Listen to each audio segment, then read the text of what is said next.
Hi friends, welcome to my channel. இன்னைக்கு வீடியோவில் பார்த்தீங்கன்னா நொங்க வச்சு அருமையான ஒரு ரெசிபி பார்க்கலாம் வாங்க. வீடியோக்கு போகிறதுக்கு முன்னாடி நம்ம சேனலை புதுசாக பார்க்குறவங்க மறக்காமல் சப்ஸ்கிரைப் பண்ணிடுங்க. கூடவே ஆல் பட்டனையும் கிளிக் பண்ணிடுங்க. இந்த நொங்கும் தேங்காயும் சேர்த்து செய்யும்போது நம்மளுக்கு இந்த வெயில் காலத்தில் ஏற்படக்கூடிய வாய்ப்புண் வயிற்றுப்புண் எல்லாமே ஆற்றி கொடுக்கும். அது போக உடலுக்கும் அருமையான குளிர்ச்சியாக இருக்குங்க. வாங்க வீடியோக்குள்ளே போகலாம். இதுக்கு நான் 4 நொங்கு எடுத்திருக்கேன். ஃபஸ்ட்டு நொங்கு இருக்கிற ஜூஸ் எல்லாம் நம்ம இது போல் ஒரு ஸ்பூன் வச்சு நம்ம எடுத்துக்கலாங்க. எனக்கு நொங்கு கொலை கிடச்சிது. அதனால் நான் மேல் பகுதி மட்டும் சீவிட்டு நொங்கை இது போல் ஸ்பூன் வச்சு எடுத்துக்கிறேன். நீங்கள் ரோட்டோர கடைகளில் கிடைக்கும் நொங்கு பாக்கெட் வாங்கி நீங்கள் இந்த ரெசிபியை ட்ரை பண்ணி பாருங்கள். ஸ்பூனில் எடுத்துக்கலாம். 80s 90s கிட்ஸ்க்கு எல்லாமே தெரியும். இது போல் நொங்கு தான் தருவாங்க.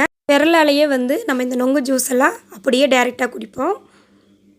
இது போல் 4 நொங்கையும் எடுத்துக்கலாங்க. எடுத்துட்டு இந்த நொங்கில் பார்த்திங்கன்னா அந்த நொங்கோட தோல் ஒவ்வொன்றா அப்படியே சேர்ந்து வந்திருக்கும். அதை அழுங்காமல் நம்ம எடுத்து விட்டுடலாம். பாருங்கள், இது போல் லேசான தோல் கிடைக்கும். அதை நீங்கள் எடுத்துக்கலாம். நம்ம இதுக்கு இலை நொங்காய் எடுத்துட்டிங்கன்னா இந்த ரெசிபிக்கு ரொம்பவே சூப்பராக இருக்கும். பாருங்கள், எல்லா நொங்கும் எடுத்துட்டேன். நமக்கு ஒரு டம்ளர் போல் ஜூஸ் கிடச்சிருக்கு. இது அப்படியே ஓரமாக வச்சுட்டு இது கூட ஒரு மூடி தேங்காய் எடுத்து நான் அது கூட 2 கப் தண்ணி சேர்த்துட்டு தேங்காய் பால் எடுத்துருக்குறேங்க. இப்போ இதையே இந்த நொங்கு கூட சேர்த்துக்கலாம். நீங்கள் இந்த தேங்காய் பாலுக்கு பொதுவாக 1/2 லிட்டர் பாலை காய்ச்சி நல்லா ஆற வச்சு வடிகட்டி எடுத்துக்கலாங்க.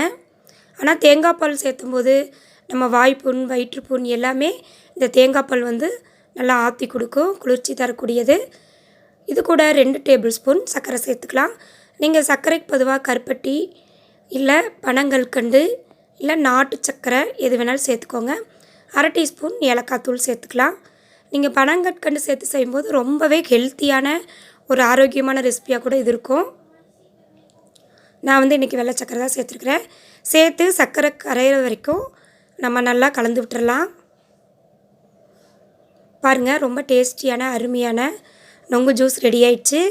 இது கூட நான் கொஞ்சம் டேஸ்ட்டுக்காக டூட்டி ஃப்ரூட்டி சேர்த்துக்கிறேன். இது உங்களுக்கு ஆப்ஷனல் தான். தேவைப்பட்டால் சேர்த்துக்கோங்க, இல்லைன்னா ஸ்கிப் பண்ணிடலாம். 1/2 மணி நேரம் நம்ம ஃப்ரிட்ஜில் வச்சுட்டு கூட ஐஸ் கட்டி சேர்த்து பரிமாறினீங்கன்னா அருமையான குளிர்ச்சியான நொங்கு ஜூஸ் ரெடி. இந்த வீடியோ பிடிச்சிருந்தா சேனலை மறக்காமல் சப்ஸ்கிரைப் பண்ணிடுங்க. லைக் பண்ணுங்கள், ஷேர் கமெண்ட் பண்ணுங்கள். மறக்காமல் ரெசிபி ட்ரை பண்ணி பாருங்கள். அடிக்கிற வெயிலுக்கு அருமையாக ஜில்னஸோட நொங்கு ஜூஸ் ரெடி. தேங்க்யூ ஃபார் வாட்சிங்.